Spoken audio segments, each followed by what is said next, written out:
welcome back sa aking YouTube channel. Para sa mga first time lang po manood, please click mo na yung Jeremy's TV Manila. Anyway guys, wala naman ito, libre lang. Tulong mo na lang din sa kapwa mo. Alright? Thank you very much po. So, kumusta po sa mga Skonians na patuloy na sumusuporta sa atin? At sa mga Skonians na wala naman dito sa Maynila, OFW, sa iba't ibang panig ng ating mundo. So, kumusta po at salamat po sa walang sawang pagsuporta sa ating channel at sa Yorme's Choice. Diba?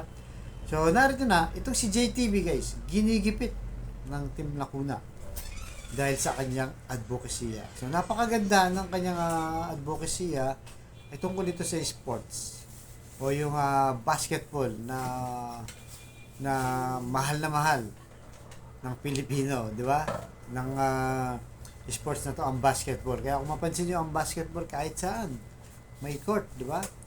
Merong naglalaro, di ba? Kahit nasa sulok lang, kahit saan, may makita ka dahil nga ang mga pamilyang Pilipino, tayong mga Pilipino ay mahal na mahal natin ng basketball. Kaya itong si JTV, ito pala yung advocacy na. Matagal na guys, 30 years na daw pala itong ginagawa. Pero yun na nga, dahil sa politika, ginigipit siya. Actually, ayaw daw papaglaruin sa Dapitan Sports Complex yung kanyang paliga. Kung mga paliga, di ba? Kahit sa barangay guys, may paliga. So, pinagbabawalan siya dahil nga hindi sila kakampi ng Team Lacuna, kundi Yorme's Choice sila, di ba? Kaya ngayon, yun. Pero, hindi siya nagpapatalo. Tuloy pa rin. Kahit wala dyan. Nagsabi na di ba? Pitumban na lang kayo dyan. Pagka nanalo na, wala na.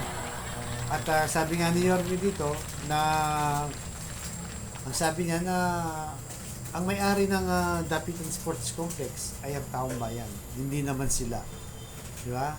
Kaya napakaganda at ang title na kanyang advocacy ay magbola, wag magdroga. Napakaganda, di ba? Para maiwasan ng mga kabataan na malulod sa bisyo. Mas maganda na yung maglaro na lang ng basketball. Alright guys? So, narito po yung kanyang mismong kwento kung saan ay nandun sila sa Sampaloc para yun nga, sa opening ng kanilang basketball league, di ba? Na kung saan naglabas o nagbigay ng 100,000, nag-ambag-ambagan sila kasama na itong si Yorme, dinagdagan ng kanyang preview. Kaya sobrang tuwa at saya ng mga taga Sampaloc. Alright guys, so ganito lang po ba yung susunod kong vlog. Thank you very much po Manila. God bless.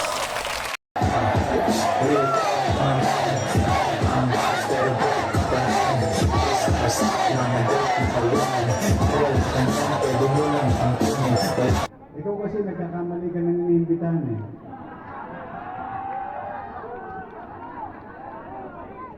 Total, hindi kayo maglalaro sa Dapitan. Babawi na lang natin sa premyo. Kanila na court nila.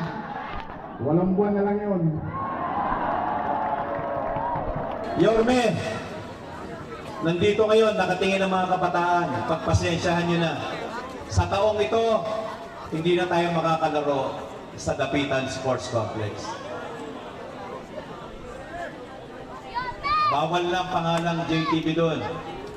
Pag nakita nilang JTV, lalaro sa Dapitan, bawal.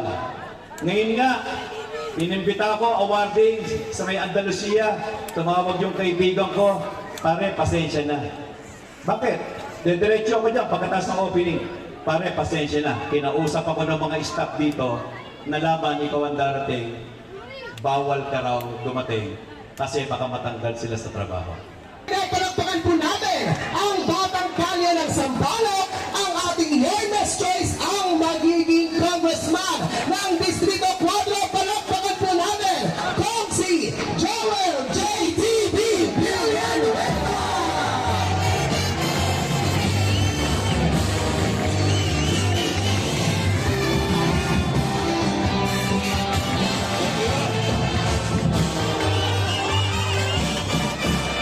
Ayun, maraming salamat kay D. Chokes. Magandang hapon mga batang Sampaloc. Alam nyo, taon-taon, lagi na lang tayo nangangamba. Baka una rin tayo, pero taon-taon, mukhang malakas talaga tayo sa itaas. Lagi tayong pinagbibigyan. Kaya pasalamatan natin ang nasa itaas. Palakpakan natin siya. Gusto ko lang, may lang, ibalik kung paano nabuo ang isang magbola o magdroga. 30 years ago, nung si JTB ay nabigyan ng pagkakataong maging barangay kagawad sa edad na 23, sabi ko sa chairman namin, Chairman, magpaliga tayo kasi yung mga taga sa atin nakikilaro. Yung mga taga sa atin dumadayo pa. Ano ba't meron tayong puno ng akasya dyan? Papagawa tayo ng basketball court, half court lang, magpalaro tayo sa atin. Sabi ng chairman ko, sige, kagawad, simulan mo. Anong itatawag natin sa paliga natin? Sabi ng mga kagawad na kasama ko, barangay 438 basketball league. Hindi, pangalan ko, sabi nung tagawad na mas matanda sa akin dahil siya sa sports. Ang committee ibinigay sa akin, committee on ethics, alaws na alaws. Sabi niya, hindi, tagawad, boy, Morales, Kap. Hindi, ganito na lang para walang pagkatalunan, walang nakikinabang na isa sa atin, tawagin natin itong palaro, simple lang, may mensahe, may advokasya, gawin nating magbola, wag magdroga. 1994 yun, half court lang. 1997, pagkatapos isang termino, hindi ko alam, nagugustuhan pala ng barangay ko yung ginagawa ko bilang kagawad.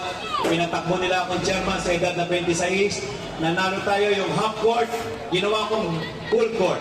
Sinama ko na yung katabi kong mga barangay sa paligan namin. Hindi ko namamalayan, yung mga taga-balik-balik sumasali na at buong Sampaloc sumali na. Wala 7 kota. Walang sinisingil na kota. Ang mga nag-referee, yung mga commissioner na inihila ko, puro sakripisyo. Ngayon, 30 years na ang nakalipas. Imbes na umunti, parami ng parami tayo. Ibig sabihin, maganda yung organisasyon, maganda ang paliga. Dahil kung pangit ito, huwag na tayong sumali dyan. Pangit, hindi natatapos yan. Lagi nagkakagulo. Dahil maayos, parami ng parami ang sumasali. Kaya palakpakan natin lahat ng kabataan dito sa Sampaloc, Maynila. Ayo. Nabanggit na, dahil 30th season to, ang papremyo ni JTB at ng mga commissioners sa magcha-champion, 10,000 sa champion, 5,000 sa runner-up. Sabi ni Vice Mayor Chia Atienza, JTB, magdadagdag ako ng 20,000 sa champion at 10 sa runner-up. Tama ba yun, Vice?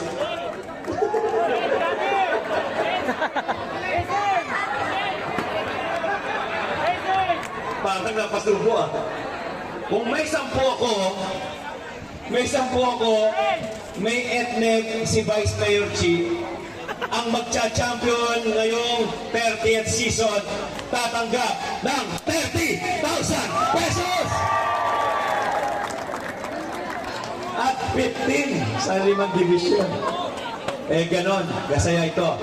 Sabi ni Vice Chi, JTB, kailan nyo matatapos to? Kailangan bago magsimbang gabi, tapos na kami. Ha?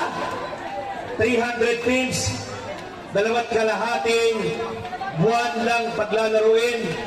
Opo, kabisado na namin. Bagamat may challenge sa atin. Maraming salamat sa mga kaibigan kong barangay chairman na nagpapagamit ng mga court nila. Palakpakan natin. Maraming salamat, Chairman Jeff Abiana, Chairman Mike Regala, Chairman Lido Dula, Chairman Erwin Molina, Chairman Rambo, at iba pa, Chairman Justin. Mababawasan tayo ng venue. Yorme, nandito ngayon, nakatingin ang mga kabataan. Pagpasensyahan nyo na. Sa taong ito, hindi na tayo makakalaro sa Dapitan Sports Complex. Bawal lang pangalang JTB doon. Pag nakita nilang JTB, lalaro sa Dapitan, bawal. Ngayon nga, inimbita ako, awarding sa may Andalusia, tumawag yung kaibigan ko, pare, pasensya na. Bakit? Dediretso ako dyan pagkatapos ng opening. pare, pasensya na. Kinausap ako ng mga staff dito, nalaman ikaw ang darating, bawal ka raw dumating kasi baka matanggal sila sa trabaho. Kaya sa pagkakataong ito, mga kasama, Yorme, nakikiusap kami para makabalik at makalaro kami sa Dapitan Sports Complex. Pwede ba? Bumalik ka na.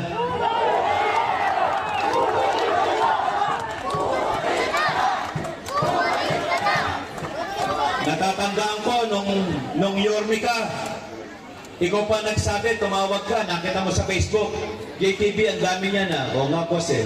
Tawagan mo si Director Pio, sabihin mo, gamitin yung Dapitan para araw-araw maglalaro ang mga players mo.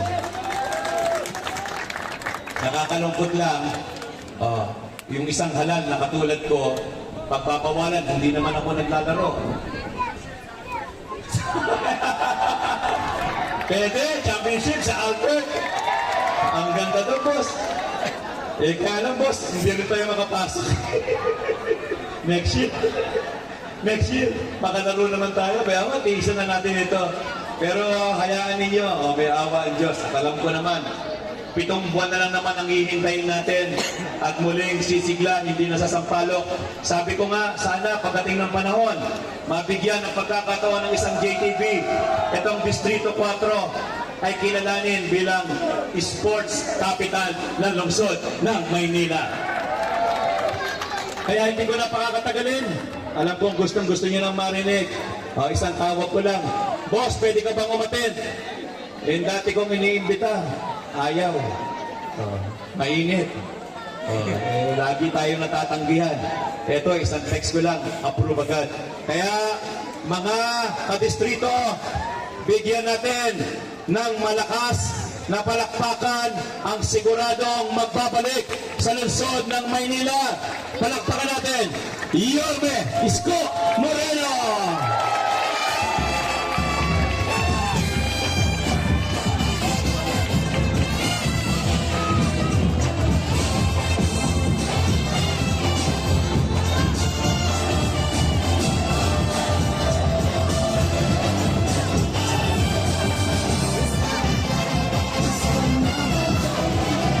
Thank you.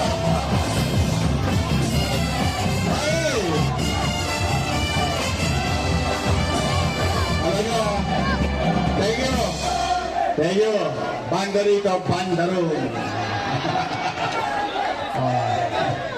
Red Doors yan. Hindi. Magandang araw sa inyo lahat. Nalungkot naman ako doon sa kwento ni JTB.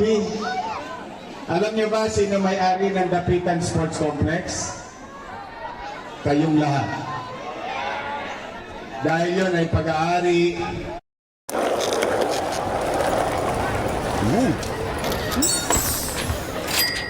ng pampubliko o ng mamamayan. Pero, ito kasi si JTB, nanindigan. Maupo kayo, maupo kayo. Magtotong ako rito, papakarap muna ako. Hindi, pero kasi si JTB, nanindigan. Bilang kapalit, lahat ng latigo, aabuti niya sa katawan. O pati nga yung budget, tinatago sa inyo. Diba? Kala ko ba walang pera? So, 25 billion, dami yung pera, ha? Sana meron ng gamot sa health center. Yun lang. Anyway, hindi naman tayo nagpunta rito para sa politika. Ang gusto lang namin ay kami ni Chichi makatulong sa layunin ni JTB. Okay. Para naman hindi na umaba, kasi mukhang yung saranggola ko, laban na naman, walang kalaban eh.